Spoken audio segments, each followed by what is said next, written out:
Really very short. First and foremost, many people ask, why do we count animals?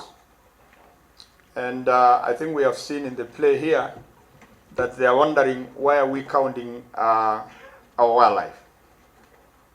And as the previous speakers have already indicated, that counting wildlife is very important for us as decision makers. Number one, we want to know the number. How many are these wildlife? Number two, we want to know their location. We also want to know their behavior, whether we are reducing or increasing the numbers. Let me tell you, Waziri, when I was elected as the governor of this great county, and having grown up in Masai Mara, I have personally observed a lot of changes, starting with the population of both livestock and our people. Before, there were very few people around Masai Mara. But today, if you go around there, you'll see that the population continue to grow and the land continue to diminish in terms of the number of acres. And therefore, when I was elected as a governor of this county, I really felt that there was something that we needed to do. First, I wanted to come up with a management plan. And for a number of years, people have struggled to come up and ask themselves, how do we continue to manage Masai Mara? And that is why I work very hard. This management plan that you have been hearing about, Waziri, is a management plan that has been there for the last 12 years. But nobody dared to bring it to the assembly because it had political consequences. But as a son of the soil, I say, losing Mara is even worse than anything else. And when I brought that management plan, we did a lot of public participation with my people, and also I took it to the assembly. You'll be surprised to hear that it was passed 49 out of 49 of the members of the county assembly.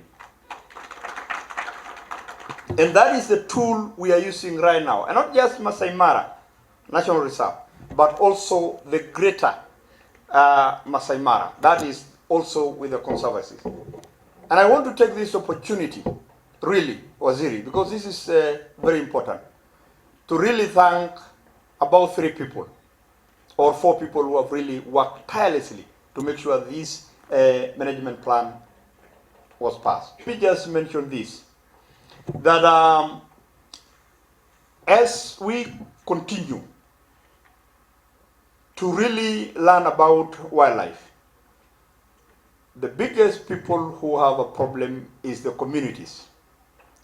The communities that we have around conservancies areas and the national park. Why am I saying this?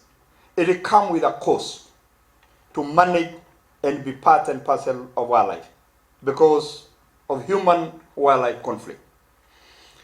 Waziri, remember when you were actually appointed by His Excellency the President to come and lead this wonderful ministry, I told you that I want to increase the park fee from $80 to $100 during low season. We don't call it low season anymore. We call it green season.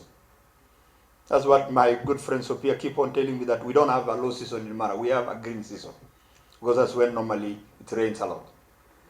And we don't want to hear about anything low season. We now want to hear that continuous high season until the end of the year. And also high season, we put it to $200. People fought me left and right. Why did you have to increase, park fee?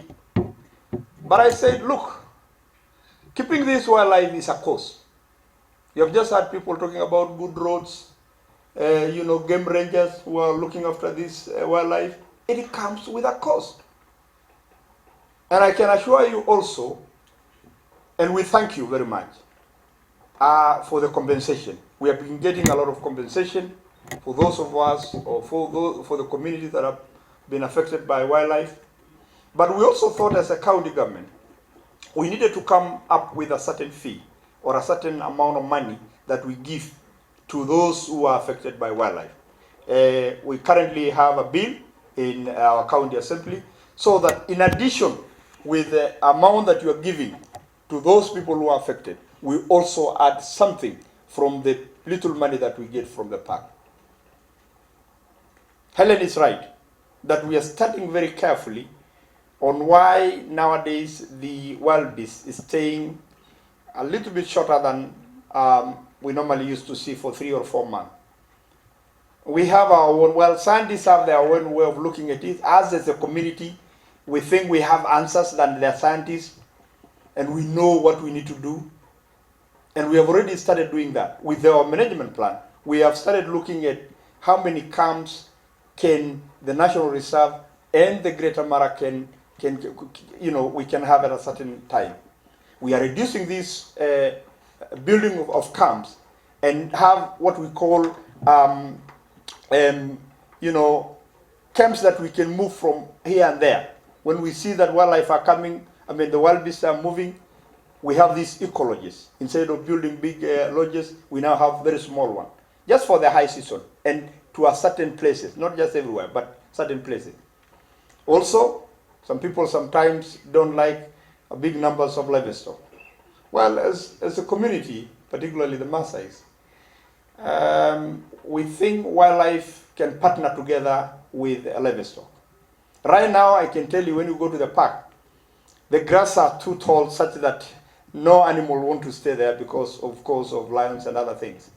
But they have moved to this side of conservancies.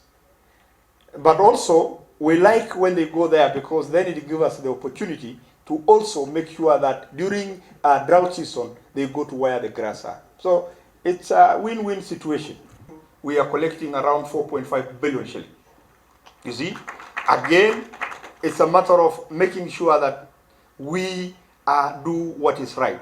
We have automated all our park areas so that we collect enough money for our local revenue. And that has helped us a lot. That is why today, when you go to Masai Mara, we have station moving machine, so that when we have bad roads, or even last time when we had a very bad weather where we had floods, we made our roads, and right now our roads are passable.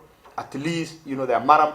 Even the airstrip, we used to have a lot of problems with the airstrip, but today, when you go there, they are not tarmac, but our pilots likes it. And I'm very sure for those of you who will be flying to Mara, visit those airstrip, you'll see that they are well maintained.